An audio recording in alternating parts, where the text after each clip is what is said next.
Tom, you came out here and your objective was to keep us all interested in Shakespeare. And I think you definitely achieved that objective. And you did it in a number of ways. First, you came out here, your intro was great. It was everything that it needed to be. You set the scene and then you finished with it. It was no more than 5 seconds and it was perfect.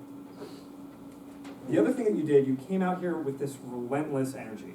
I mean, most people, when they read a book to a group of people, they usually just read the words on the page, but you clearly prepared this. You went through, you understood every line before you read it. There were no points at which you clearly read a line and were like, what does that mean, before reading it back to us. You've clearly done this before. And with Shakespeare, that's very difficult. Just to understand what he's trying to say is difficult. But the energy you came out here with, you committed 100% to telling the story. You jumped out here with your different voices. You used the space very well, jumping around with different characters. When Hamlet followed the ghost to a new location, you kind of came closer to us, which brought us along with Hamlet to that new location. That stuff was great. The one thing that I think you should work on in the future is your line reads.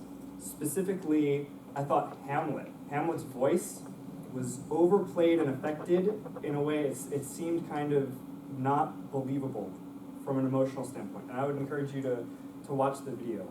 The one line that particularly stood out to me was when Hamlet said, "I must go." You kind of read it like, "I must go!" And I didn't really understand what emotion was kind of attached to that. So what I would recommend doing is reading through, as I'm sure you did beforehand, preparing the piece and determining at every line what the emotion should be. And there are a lot of different emotions you could use, but just pick one and go with it. So for that line, I mean, you could use excitement, like, "I must go," yeah. Or you could use like, "Duh," like, "I must go." Or you could use obligation, like, "I must go." There's a lot of different ways you could do it. It doesn't really matter, just pick one and go with it.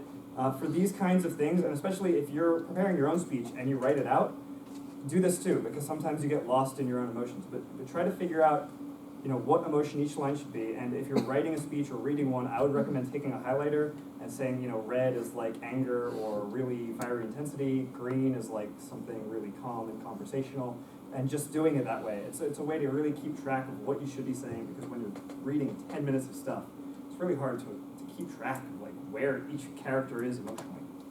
Anyway, I've got some more notes, but I'm running out of time, so I will talk to you about them later. Thanks. I look forward to your next Shakespearean play.